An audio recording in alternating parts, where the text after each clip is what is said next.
Hey everybody, it's Chugga-Conroy. Welcome back to more Legend of Zelda Majora's Mask. In the last episode, we got the Ice Arrows dungeon item of Great Bay Temple, and yes, they are gray, like Great Bay Temple. In this episode, we are going to be continuing onward with our new Ice Arrows and hopefully finding some new things to discover in this temple. So, what we're gonna do is, in this room, you might recall that over there is a door that we had no way of getting to because there's nothing hook-shottable on that area. Yeah, hook-shottable. Now, I'm gonna go over there now. You see that there is water flowing right there in that red pipe. That red pipe is from the crank that we turned last episode in the room that we were just in. That is your cue of how you want to find your way in here. Follow the pipes of running water that you have just turned on. It's like following the lines on the walls in Ocarina of Time's Water Temple. Once you realize that, this place really isn't that bad, okay? So, once you've done that, you go up here. And check it out! We have a blue choo-choo. It doesn't have anything inside of it. It's really just a blob of water. Okay, so it's made of water. So, that's a hint of what we gotta do. Pull out our ice arrows and...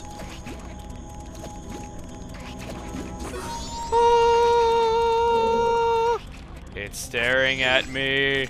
The ice cubes have eyes. Get it? Ice cube. I'm so lame. What the heck is it doing? It's like...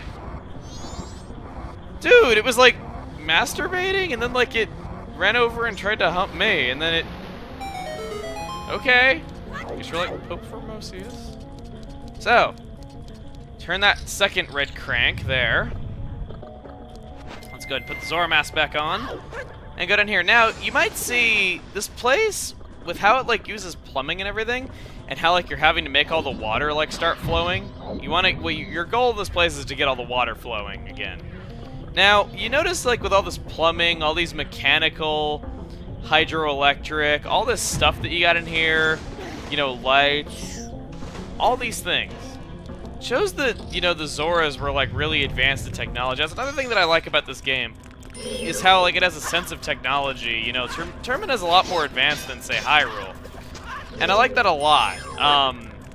So you know, this is probably the most futuristic thing and most industrial thing that has ever been seen in a Zelda game. And I don't know why. I just think that random out-of-place technology in Zelda games can be cool if done right, and this is a really, really good example of what I mean. But going more into that, you know how like a few episodes ago that like, you know, I was saying that in Termina there's plans for space travel and everything, and we saw like those plans for building a rocket that was powered by bombs. You know, that's all pretty cool though, but I kind of got news for whoever was planning that space trip.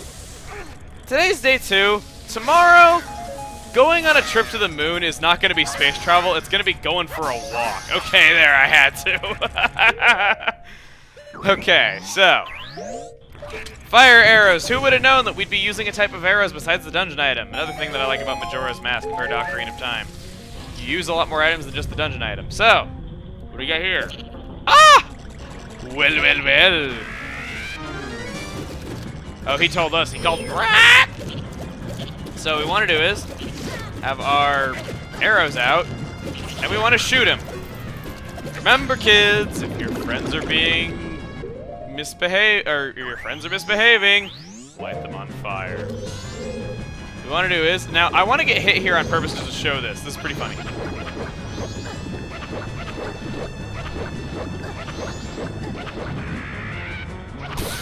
Yep, anyway, meet Mad Shelley, mid-boss of Great Bay Temple. What we want to do is freeze him when he's on the ceiling. He'll come down into a chunk of ice that'll break him out of his shield. And then you want to shoot him with a powered-up arrow. Either will do. Come on. There we go. Now, that attack that I showed is pretty funny, but you don't want to do that. You don't really want to let him do that to you, though, because that's 2 whole hearts of damage if he doesn't. Wow.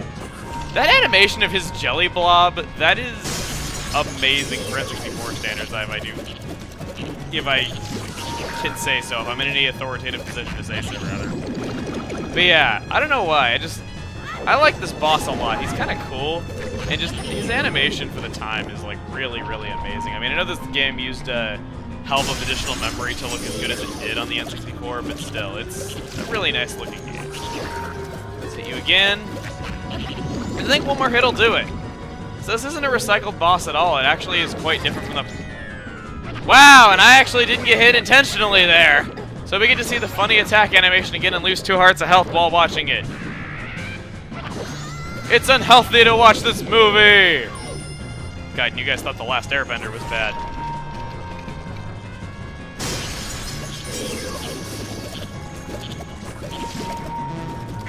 I never did see that movie. I heard it was like one of the worst movies of all time, though, but I never did see it for myself. I gotta actually watch that. What do you know? Remember, kids? If your second best friend is misbehaving, freeze them to death, and they will turn into a happy dancing frog that will net you some kind of reward. Ah, Don Ghetto, it has been so long. What has brought you all this way? Could it be as spring finally come to the mountains? Look, it is true. Winter was so long that I begun to lose all hope. I understand. I shall head for the mountains immediately. So, we have found the 5th and final frog. 5th final frog. Okay. Alliteration for the win. Now that we have done that, whenever we leave this area, it'll definitely be in our best interest to go to Snowhead and see the frog choir now that we have found all 5 of them. So, going through here. Check it out. Boss key! And no, we are not anywhere near done with this temple as much as you might think we are. I know.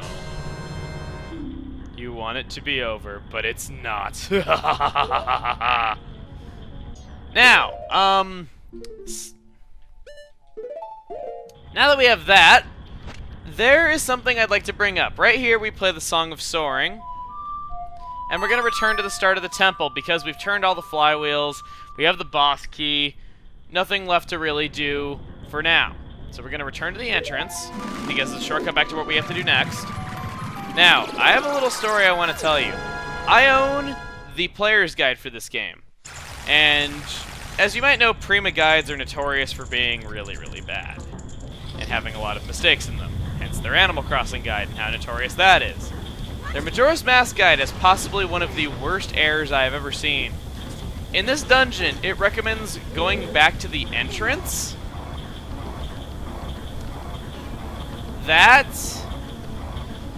But it does not say to play the Song of Soaring. It says to play the Song of Time. Yeah, uh-oh, pretty big mistake. But yes. This player's guide seriously tells you to play the Song of Time. I knew so many people who had this game when I was young, and I even know people today who tell me the exact same story. That they had this game when they were young, it gave them a lot of trouble here at Great Bay Temple without a guide. They went and bought the player's guide, they followed it word for word, they didn't know about the Song of Soaring trick to get out of a temple easily, and they played the Song of Time, and sure enough, they reset time and went back to Clock Town halfway through this dungeon. Yeah. Pretty bad. And I think I actually did things out of order here, though, but I'll just as well, because I guess I needed some time to tell that, but I guess we have to have the water on. I thought I could freeze the floor, or freeze the water. I almost said freeze the ice. Go over there and, you know, hookshot up there, but no, that's not what we gotta do. If you notice that red pipe, we turned on the red source of water, the red pipes, so there's water flowing to the red pipes now. So we gotta go turn on that red flywheel, so that we can get the water flowing in that direction as well, now that we've started that. So this is what I mean by liking this dungeon a lot. It's really well thought out.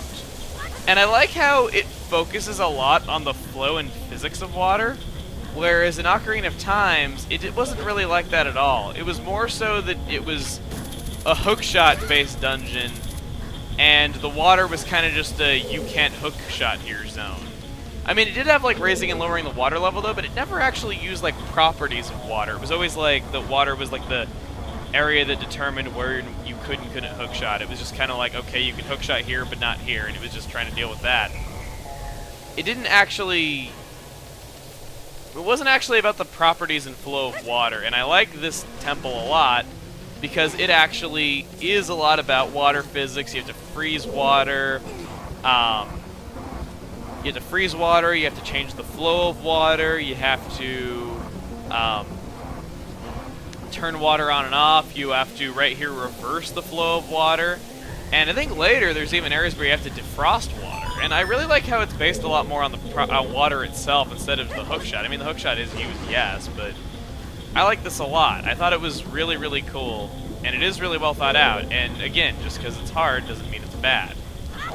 Now, we really got to do here, I actually forgot a step, I guess, to finishing this place. You want to divide it up into steps, really. We got to do is... What is it with him and just going head first and everything? Is that over here, we have a waterfall. What we want to do is, we want to freeze the waterfall. And even though that should freeze the entire thing and make this whole thing inaccessible to us, it does not. Instead, we go up here, and we see a green pipe going through here. So, sure enough, this is where we have to go. Hey, buddy, how's it going? I said, hey, buddy, how's it going? Die! Thank you. So, let's go ahead and freeze the water right about here, freeze it right about there, and freeze it right about in a place where I can't freeze it. Okay. Head up here. And did that have an enemy in it? That would have been kind of funny if it did. And I thought that had Tattle in it there for a second. So we need a second Tattle, a second character that we have to develop from being really whiny into being really, really awesome. So, I guess while I'm doing... Why did that freeze? While I'm doing this, on the subject of Tattle, I want to take this time to talk about Navi a little bit. Now, as you might have pieced together if you played Ocarina of Time, Navi, who was basically Link's sidekick in Ocarina of Time, is who we're looking for. A lot of people have theories that Skull Kid is the invaluable friend that Link is looking for, considering he's also from the Lost Woods. But I honestly go with the majority saying that it is Navi. Now, a lot of people say that Navi is really annoying, and they're like, oh my god, why would anyone ever want to look for Navi? You know, that's so stupid. Why would Link ever do that? And yes, believe it or not here, I am actually going to be defending Navi. I know, it's a sin of my Zelda kin. But anyway, first, what I want you to do is put yourself in Link's place. How he was in the Kokiri Forest at the beginning of Ocarina of Time. Think about how much Navi meant to him. Link was the only boy there who did not have a fairy. And Kokiri were mystical beings that lived together with fairies. And Link did not have one. He was the only one who didn't have one. He was the only one who didn't have one. And pretty much, he was the laughingstock. He got bullied by Mito. Nobody really liked him aside from Saria. He couldn't really relate to anyone. And if you look at his tree that he lived in, he had a carving of the tree of like a hero taking on like a giant dinosaur with a fairy by their side. And when Link finally got a fairy, he finally fit in with everyone else. He was respected. Navi gave him the courage to go meet with the Deku Tree. Gave him the courage to stand up to Mito. And was the entire spark that began his whole adventure. When you can put yourself in that kind of position, you can fully understand why Link would miss her and why it would really, really hurt him that he could not find Navi again after the events of Ocarina of Time. It really is a sad tale, and you can understand why he would miss her and why he would go on this quest to find her, even though he got tied up into doing something completely different, which is saving Termina. But it actually does make a lot of sense. And if you just put yourself in Link's place, you can understand Navi was very important to him. Yeah, I never thought she was that bad, and I never really got why people hated her so much. And when you really put yourself in Link's shoes, you can really understand why he cared for Navi like he did, and why he went to Termina hopefully to find her.